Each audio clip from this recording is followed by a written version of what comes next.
Amen.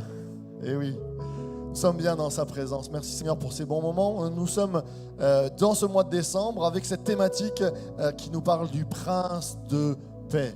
Et je crois que c'est vrai qu'une parole prophétique nous disait ce matin, il y a des troubles.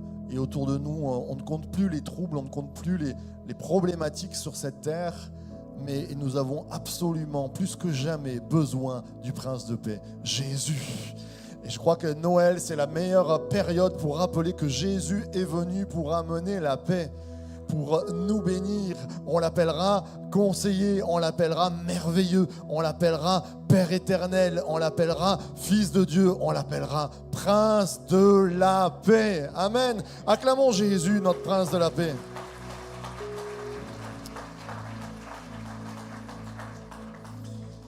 Amen. Bon, tu peux rester avec moi, hein, c'est bien. Il est dans le décorum, il est en rouge, il est magnifique, notre Luc. Merci pour la louange ce matin. On peut aussi remercier toute l'équipe de louange qui nous a bénis.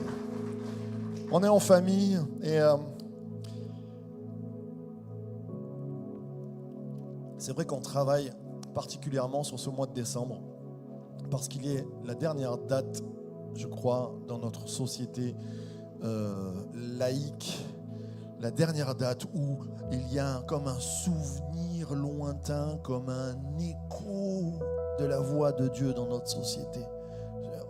Il faut être fou pour ne pas rebondir sur cet écho, pour ne pas saisir ce moment pour parler de Jésus à notre société. Alors qu'il y a cet écho, cette voix qui est au loin, qui nous rappelle que Noël, ce n'est pas le Père Noël, ce n'est pas les cadeaux, c'est le plus beau des cadeaux. C'est plus que le Père Noël, c'est 100 fois 1000.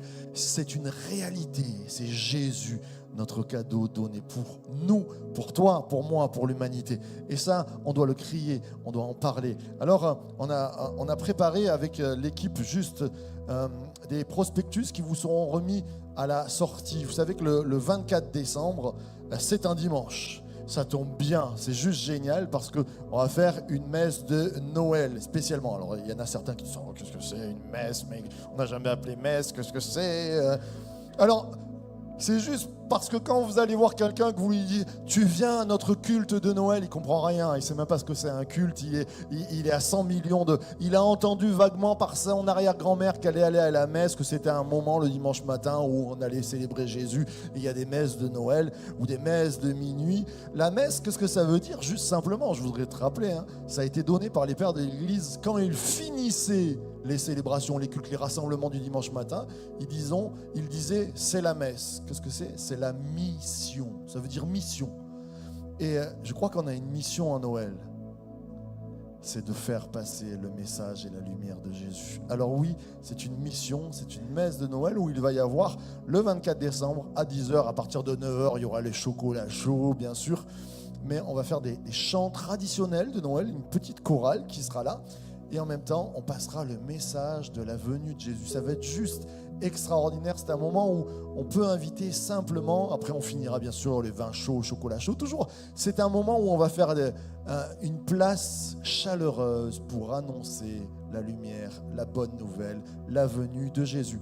Alors, on vous a préparé des prospectus. Vous pouvez les donner à des amis. Vous pouvez en mettre dans les boîtes aux lettres. Vous pouvez en mettre sur les voitures, même si vous voulez. On en a préparé plus d'1 millier, je crois, pour pouvoir annoncer que Jésus aime les gens et qu'il y a de la lumière dans leurs ténèbres. Amen. Alors, ça sera à la sortie, c'est notre venue. Noël, l'écho de la voix de Jésus. C'est intéressant, je réfléchissais.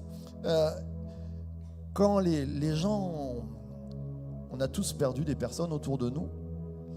Et quelque chose qu'on oublie, c'est la voix. Il y a certaines voix qu'on arrive à se rappeler parce qu'elles étaient tellement marquantes. J'ai une grand-mère, ma grand-mère Mémé La Rosa, qui est partie il y a 10 ans auprès du Seigneur.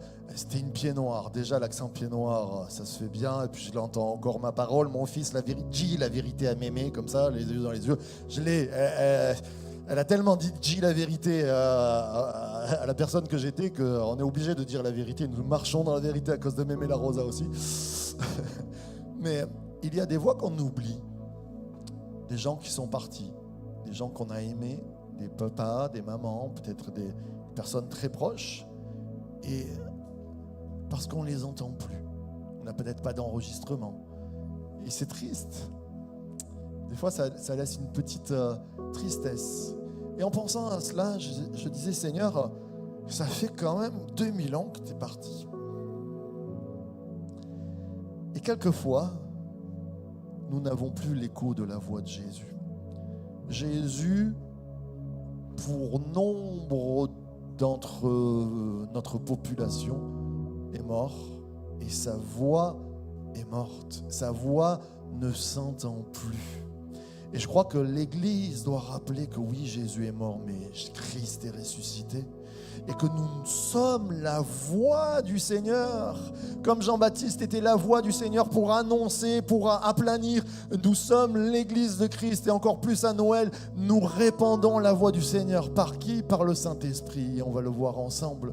Et je crois que Jésus veut parler à nos générations. Jésus veut te parler. J'aimerais aussi te poser la question. Tu es croyant depuis tellement longtemps, mais ça fait combien de temps que tu n'as plus entendu vraiment la voix de Jésus?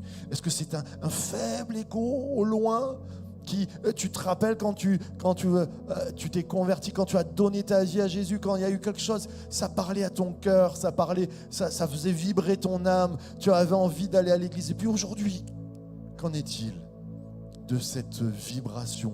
Qu'en est-il de cette voix du Christ dans ta vie? Je crois que c'est bon aussi, Noël, de se rappeler, ce n'est pas que pour les gens à l'extérieur qui ne connaissent pas Jésus, c'est aussi pour nous les croyants de se dire, est-ce que j'entends encore la voix de Jésus?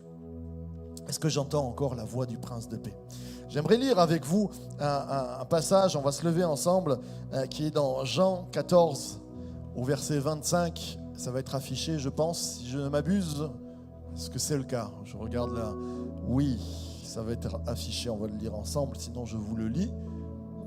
Je regarde, est-ce que ça va être affiché? Oh, ils sont magnifiques, merveilleux. Allez, on y va. Jésus vient nous parler. Et avant de partir, il dit à ses disciples des paroles très importantes. Je vous ai dit ces choses pendant que je demeure avec vous. Mais le Consolateur, l'Esprit Saint, l'Esprit de Dieu, celui qui parle à nos cœurs ce matin, que le Père enverra en mon nom, vous enseignera toutes ces choses et vous rappellera tout ce que je vous ai dit. Il va nous rappeler la voix de Jésus. Je vous laisse ma colère. Ah non, c'est pas la bonne traduction à chaque fois. Je vous laisse la paix. Je vous donne ma paix. Je ne vous donne pas comme le monde donne, que votre cœur ne se trouble point et ne s'alarme point. Vous avez entendu que je vous ai dit, je m'en vais et je reviens vers vous. Si vous m'aimiez, vous vous réjouiriez de ce que je vais au Père, car le Père est plus grand que moi. Et maintenant, je vous ai dit ces choses avant qu'elles arrivent, afin que lorsqu'elles arriveront, vous croyiez. Je ne parlerai plus guère avec vous, car le prince du monde vient. Il n'a rien en moi. Mais afin que le monde sache que j'aime le Père et que j'agis selon l'ordre que le Père m'a donné, levons-nous et partons d'ici. Amen, amen et amen.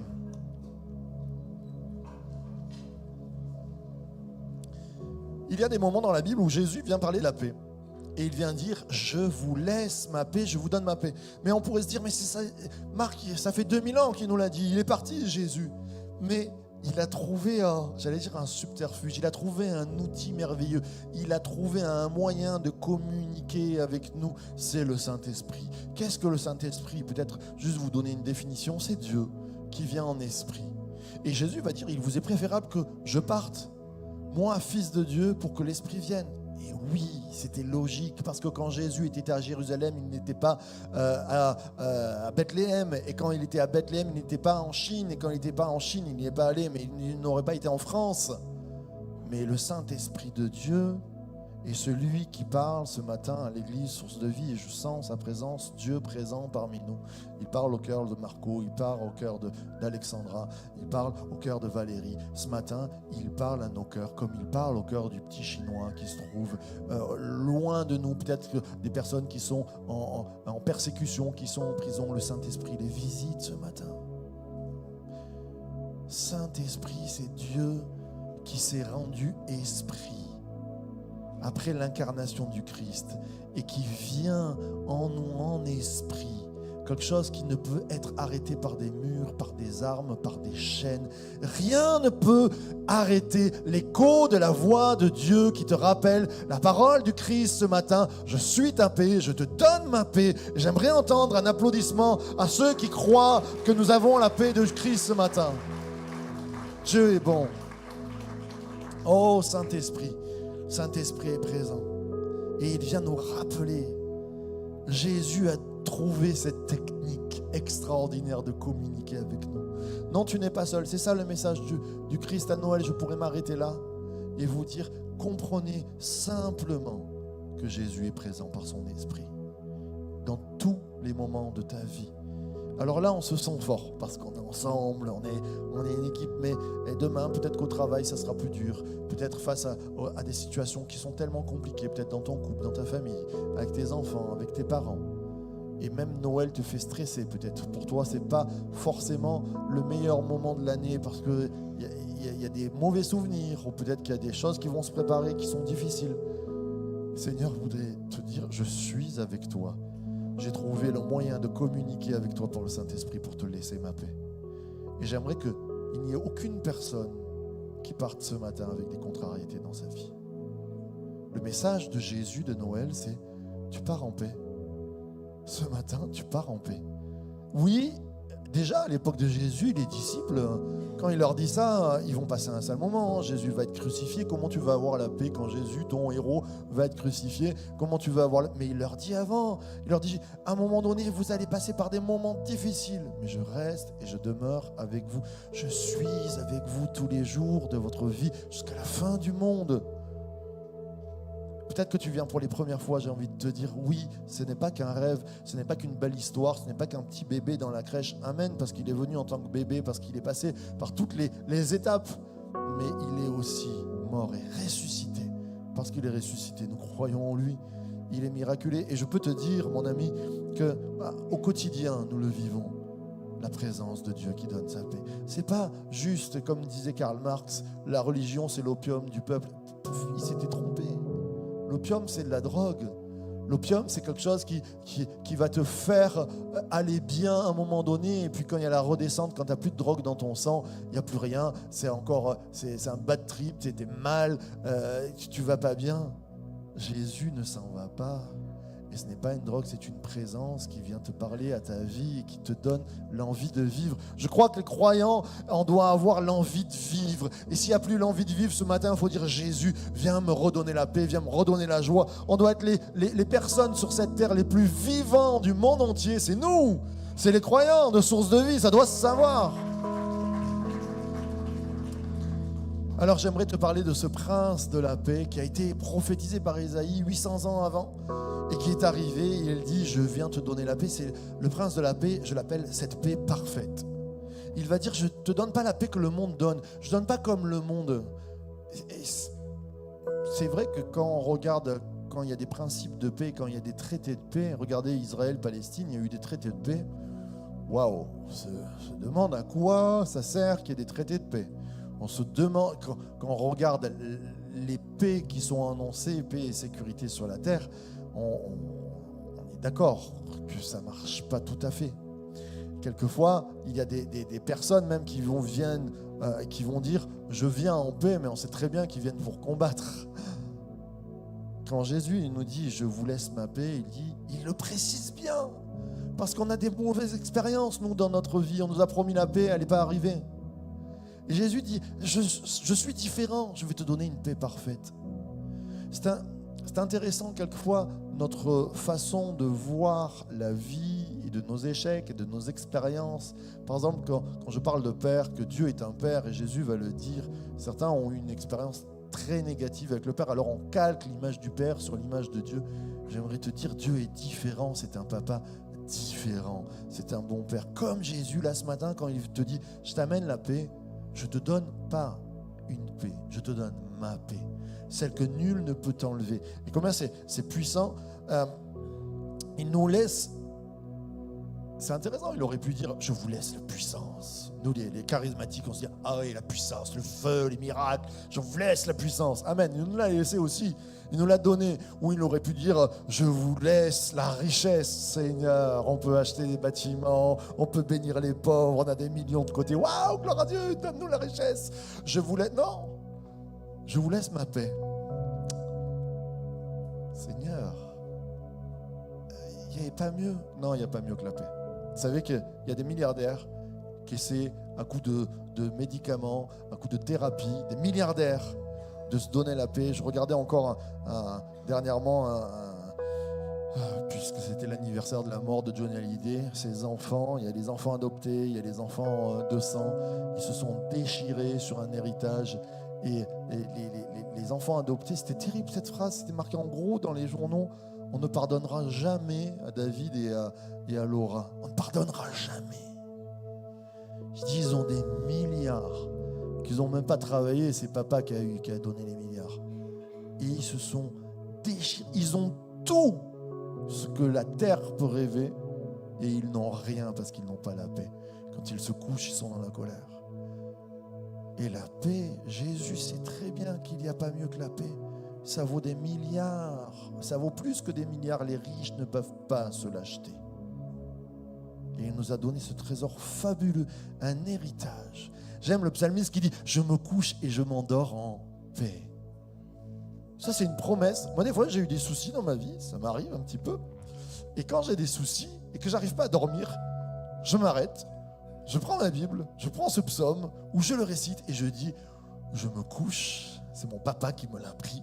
Quand j'étais tout petit, quand ça allait pas, il me disait, dis ce verset, je me couche et je me endors en paix. C'est une promesse. Si tu crois que Dieu est vivant, il peut te donner un bon sommeil. Il y a plein de personnes parmi nous, on est obligé, enfin non, je ne suis pas obligé, mais j'entends de prendre des médicaments pour dormir. Essaye ce soir, prends pas ton médicament, lis un psaume et dis, je me couche et je m'endors en paix. Essaye. Dimanche prochain, tu viens témoigner si ta semaine a été bonne sans médicaments. Dieu est plus grand que les médicaments. Amen pour les médicaments.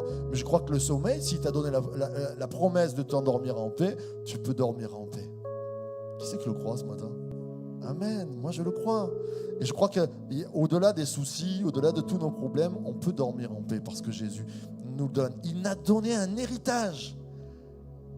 Le Nouveau Testament, on parle de testament, on devrait parler de nouvelle alliance ou de nouvel héritage. Jésus nous a donné cet héritage. Alors, le mot paix en hébreu, parce que Jésus était hébreu, quand il dit « je vous laisse la paix », alors on l'a traduit en grec, bien sûr, parce que c'était la langue de l'époque, mais Jésus parlait en hébreu, en araméen, et il dit « je vous laisse mon… » Ouais, il y en a qui, ça va, il y a des connaisseurs. « Je vous laisse mon shalom ». Nous, en France, on ne dit pas que la paix soit sur toi quand on voit, par exemple, les Arabes, ils disent salam alaikum, que la paix soit sur toi. Si tu vois les Juifs, ils disent shalom. Nous, on dit bonjour, mais c'est intéressant, un bonjour aussi. Et je te donne une bonne journée, je te souhaite une bonne journée, bonjour. Ça, c'est important. Quand vous bénissez, je le dis tout le temps, que nous soyons l'église qui dit des vrais bonjours, des bonjours bénissants. Quand tu sors, que tu croises ton épouse, tes enfants, tu lui dis bonjour. Quand tu vois ton boulanger, ta boulangère, bonjour. Et il y a une bénédiction. Parce que ce que tu dis, ça peut venir de l'esprit.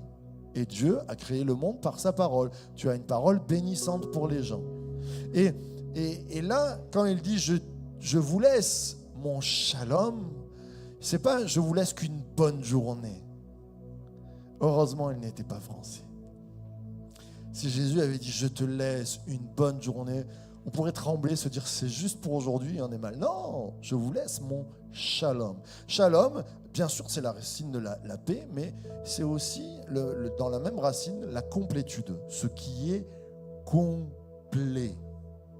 C'est pas qu'un jour, c'est complet pour ta vie.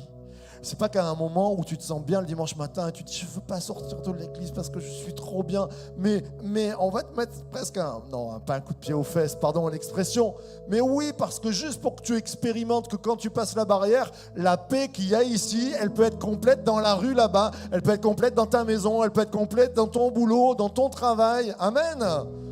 Et si tu le crois, eh bien, prends-le, saisis-le. Là, cette paix qui est complète. Et je crois qu'on a besoin de se dire, Seigneur, combien de fois on ne se sent pas bien dans nos vies, on est attaqué, on a des soucis, on a des embrouilles, on se prend la tête en famille ou avec des gens.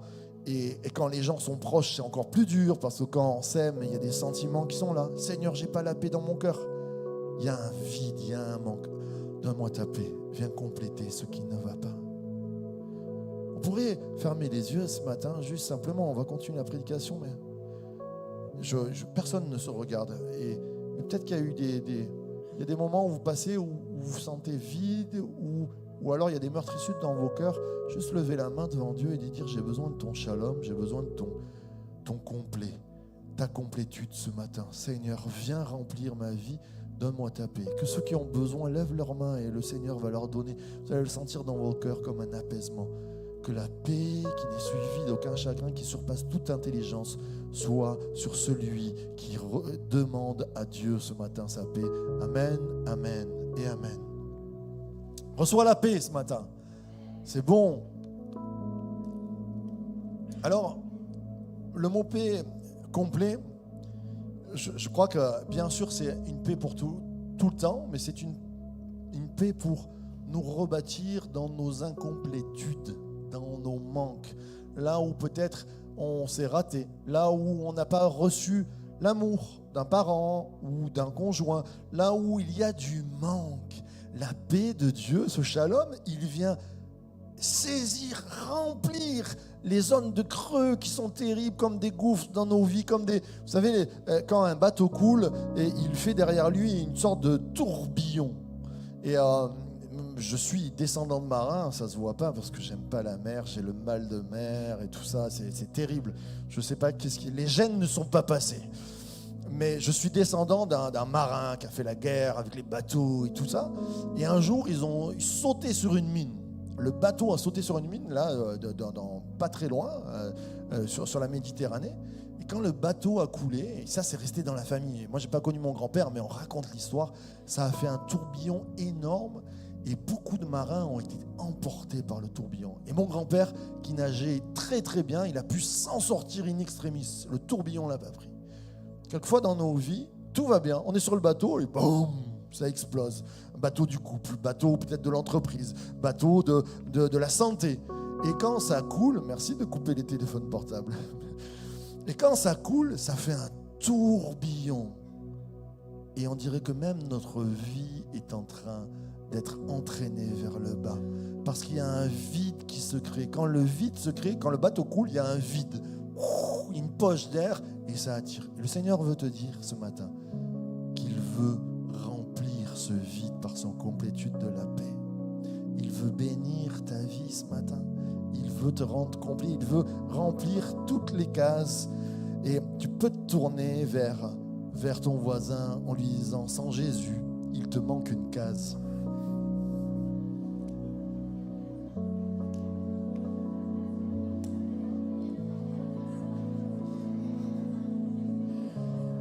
Et il y a des épouses qui disent à leur mari, je savais bien, tu as besoin de Jésus. Il te manque une case.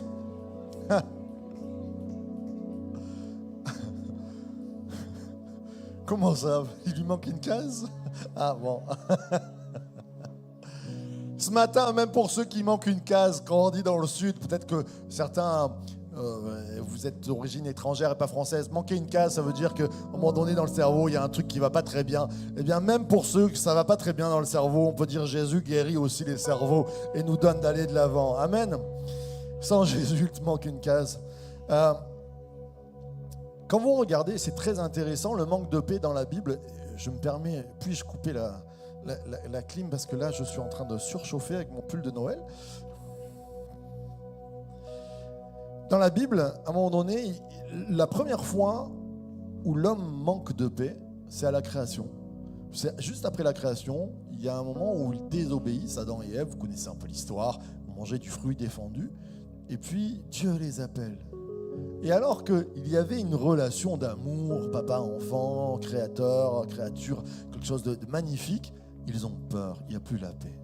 Parce qu'il y a une faute, il y a un déséquilibre, il y a le péché, il y a tout qui s'est mis en place. Il y a une malédiction qui tombe sur eux. Et c'est là où on voit la première fois où il y a un manque de paix total chez Adam et Ève. Dans ce moment où tout semblait parfait, il y a un tourbillon. À cause d'eux. C'est pas à cause des autres, là. Alors, ils se rejettent tous la faute. Ève, elle va dire, c'est à cause du serpent, c'est à cause de Satan. Et Adam, il va dire, c'est à cause de la femme. Et bientôt, le jardin va dire, c'est à cause d'Adam et Ève. Et tout le monde se rejette la faute. Mais à un moment donné, il y a un tourbillon qui s'est créé. Et ça manque de shalom. Ça manque de paix. Et Jésus, il nous a dit dans Hébreu, il est venu comme un nouvel Adam. Dans notre être, quoi qu'on puisse faire, même si on veut faire le bien, Paul va dire on fait le mal. Et quelquefois on aspire à faire des bonnes choses et on n'y arrive pas. J'aimerais parler à tous les croyants, peut-être qui passent par des moments. On n'est pas une église pour donner des coups de bâton et juger. Mais je sais qu'il y a pas mal de croyants quelquefois qui sont en problématique avec des addictions caractérielles, des addictions visuelles, des addictions de produits, peut-être même illicites. Et vous n'arrivez pas à vous en sortir. Et j'allais dire, c'est presque normal, parce que dans votre nature, il y a des tourbillons depuis Adam. Il y a une nature pécheresse qui fait qu'il y a un tourbillon. C'est normal sans Jésus. Mais ce matin, j'aimerais te dire, la religion, ce qu'on est en train de te prêcher, c'est pas un précepte de philosophie. Peut-être que depuis toute ta jeunesse, on t'a dit ça, c'est pas bien. Fumer, c'est pas bien. Ça, c'est bien. Ça, c'est pas. Mais ça te sert à rien. Et peut-être que tu t'es fait baptiser, que tu es dans l'église et que tu es toujours dans le mode ça, c'est pas bien. Ça, c'est bien. Et que tu luttes dans ta vie, que c'est terrible, que tu n'y arrives pas. C'est juste que tu n'as pas la complétude dans ton manque, dans ton tourbillon, parce que tu es dans la nature d'Adam et que dans notre nature humaine, on est toujours poussé à faire ce qui ne va pas, à désobéir, et il y a quelque chose qui vient. C'est génétique. C'est ce qu'on appelle le péché, ce qu'on appelle les fautes. C'est génétique dans notre vie. Et en tant que croyant, quelquefois, on met une belle peinture, on met une belle tapisserie, et on dit « Ah ouais, on vient à l'église, tout ça ». Mais on connaît je sais ce qui est bien, je sais ce qui n'est pas bien, mais dans ma vie, je n'arrive pas à l'appliquer. Seigneur, je vous laisse ma paix. Une addiction, ça ne laisse pas en paix. Les gens deviennent nerveux. La cigarette est peut-être une des moins pires, mais tu vois que quelqu'un, quand il n'a pas sa cigarette, il commence à être nerveux, il faut qu'il trouve un paquet de clopes quelque part, il faut qu'il aille acheter, il faut qu'il se débrouille. Quand c'est un verre de vin, quand c'est peut-être des crises de colère, quand c'est plein de choses, il y a des choses qui rongent nos vies, quand c'est l'argent, qui te manque l'argent, que tu n'arrives pas à acheter, ce qui te réveille, il y a des addictions à l'argent. Pornographie, toutes ces choses-là qui viennent ronger ta vie, qui ne te laissent pas en paix.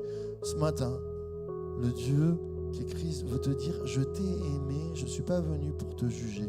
Et on va le lire tout à l'heure, je suis venu pour compléter ce qui ne va pas, pour enlever dans tes tourbillons, pour mettre un bouchon sur le tourbillon et dire par ma présence. Ce matin, si tu le reçois, je crois que chrétien ou nouveau, que tu viennes dans cette église, tu peux sortir. Je ne veux pas de l'hypocrisie à dire on fait façade ce matin, ça ne va pas dans nos vies. Et si à Noël, on recevait cet esprit qui nous dit, Seigneur, ta voix dans ma vie, elle enlève les addictions, ta voix dans ma vie, elle ne me dit pas c'est bien, c'est pas bien, elle remplace le mauvais par le bien et elle donne la joie et la vie en abondance. J'aimerais entendre un grand amen à ceux qui le croient. Ce qu'il te faut, c'est Jésus. Philippiens 4,6 dit « Ne vous inquiétez de rien, mais en toute chose, exposez vos requêtes à Dieu par des prières, des supplications et des actions de grâce. Et la paix de Dieu, laquelle surpasse toute intelligence, gardera vos cœurs, vos pensées dans Jésus-Christ. » La paix de Dieu gardera vos cœurs. La paix, c'est pas juste de dire « Ah, j'avais peur, je vais pas bien. » Non, la paix de Dieu, elle garde ton cœur. La paix de Dieu, elle garde ton cœur contre les addictions qui font des problèmes à ton couple. La paix de Dieu, elle garde ton cœur face aux problèmes, aux addictions qui font la guerre à ton corps, qui te pourrissent le corps, qui n'arrivent pas à passer. Le Seigneur veut te dire, reçois la paix. Et ce matin, on va prier, on va prendre un temps et on va dire, Jésus, je veux plus de toi. Et la paix qui surpasse tout problème, toute intelligence, ça veut dire, normalement, ça devrait mal se passer pour toi. C'est écrit, c'est dans tes gènes. Depuis Adam, ça doit mal se passer pour nous. Pour chacun d'entre nous, ça se passe mal. Mais ce matin, parce que Jésus a ratifié à la croix la promesse de Dieu de la vie, il est le nouvel Adam. Il te dit, ça va bien se passer si tu reçois Jésus, l'écho de la voix de Jésus dans ta vie. Applaudissons Jésus ce matin, si on le croit. Oh! Ça met du feu, de la joie dans ma vie, de me dire qu'il n'y en a pas un ce matin qui peut sortir en disant « Ah, je reprends mes valises ». Non, tu peux les laisser tes valises. Reçois la vie. Reçois la vie. Jésus n'est pas arrivé comme une statue sur cette terre. Il est arrivé comme un bébé plein de vie.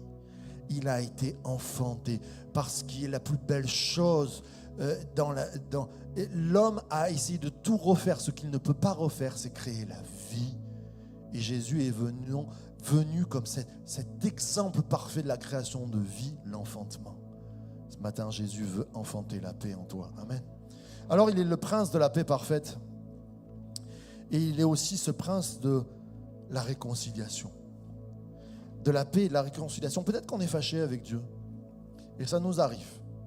Et Paul va dire, soyez réconciliés avec Dieu. J'aime cette parole.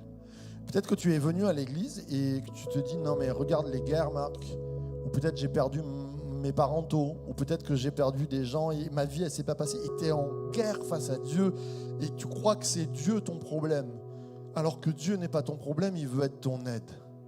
Quelquefois, je rencontre des croyants qui, à force de se poser des questions, et vous avez le droit de vous poser des questions, mais ils sont en guerre aussi. Ils ne le disent pas. Parce que on ne le dit pas. Mais quelquefois, il y a une colère qui gronde. Pourquoi lui, il a été guéri et moi, je n'ai pas été guéri? Il y a eu une très bonne prédication mardi soir du frère Laurie sur le frère aîné. Quelquefois, on est des frères aînés où on voit les petits cadets qui reviennent, ils reçoivent les bénédictions. Et nous, on a trimé, on a béni l'église, on a travaillé, on a servi. Il y a des bénédictions qui manquent. Et le Seigneur veut te dire, je ne suis pas un Père Noël, mais je suis venu amener la paix et la réconciliation ce matin. Dieu est un Dieu qui veut se réconcilier avec toi. Peut-être que tu as mal compris. Je ne suis pas là pour te dire que tu vas recevoir ta bénédiction, mais notre plus grande bénédiction, c'est de connaître Jésus. Merci pour le chant que tu as pris ce matin, Laetitia, qui, quand je contemple, et à un moment donné, il est dit, à ta lumière, il y a tout qui pâlit. Mon frère, ma soeur, je ne comprends pas la situation par laquelle tu passes, mais je sais que quand je m'approche de Dieu, les situations que je ne comprends plus, elles pâlissent à la lumière de Jésus. Et je ne sais pas pourquoi, mais tout ce qui est mauvais semble s'évaporer parce que la présence de Dieu, c'est mon tout.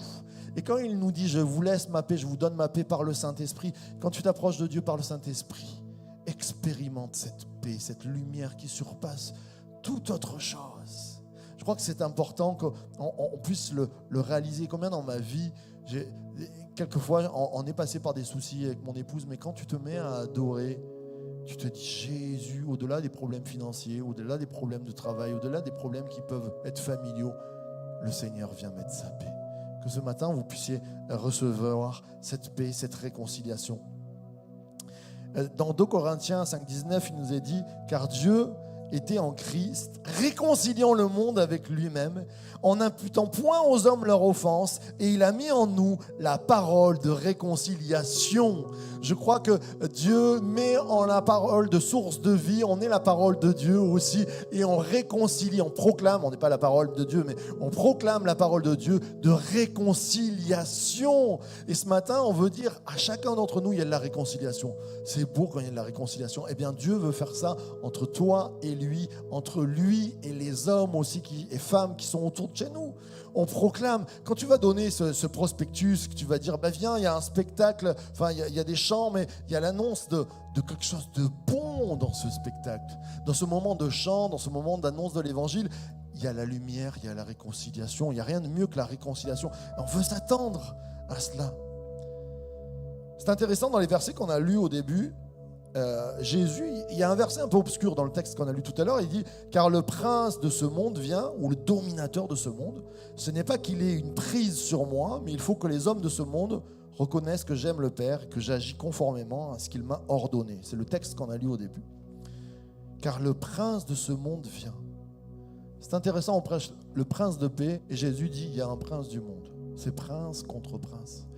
J'aimerais te dire ce matin, chrétien ou nouveau venu dans cette église, de te rappeler qu'il y a un prince de ce monde qui n'est pas Jésus. Et ce prince de ce monde, surnommé, j'allais dire Satan, son nom est Satan, il vient pour diviser. Il y a une parole qui disait il est malin, le malin. Et quand il est venu sur cette terre, combien de fois j'entends des personnes qui parlent mal de Dieu parce qu'il est venu mettre un mensonge petit à petit dans le cœur de l'homme, c'est que Dieu n'aimait pas les hommes, c'est que Dieu n'existait pas, c'était que Dieu était loin et ne se préoccupait pas des hommes.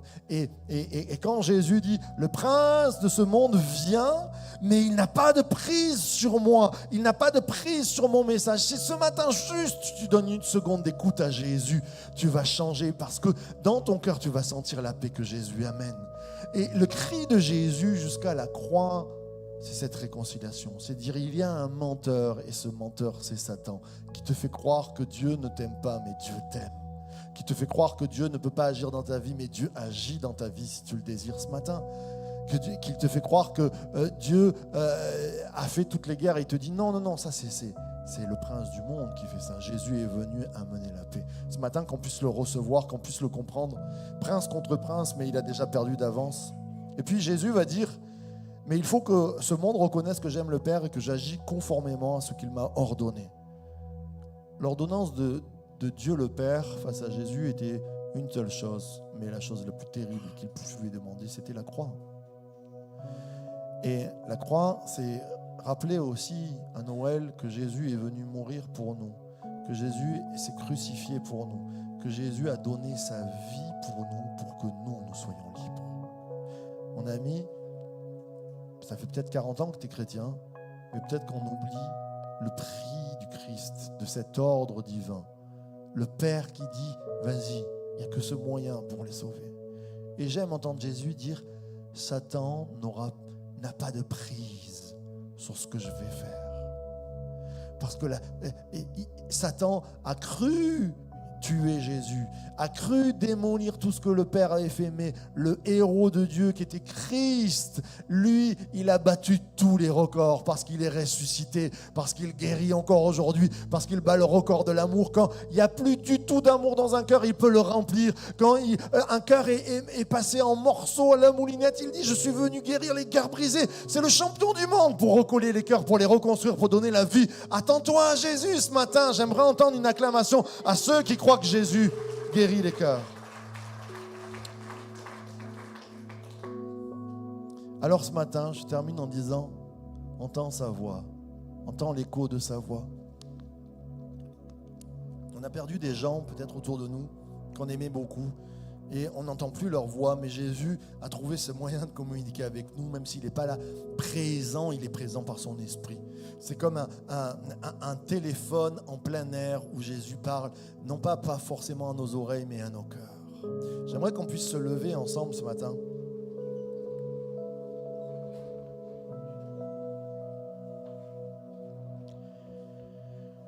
Noël, c'est le cri de Jésus, comme un écho par le Saint-Esprit dans nos vies.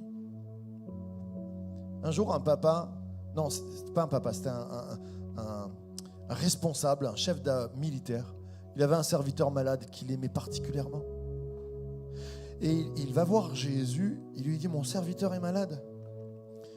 Et Jésus veut dire, que veux-tu que je fasse?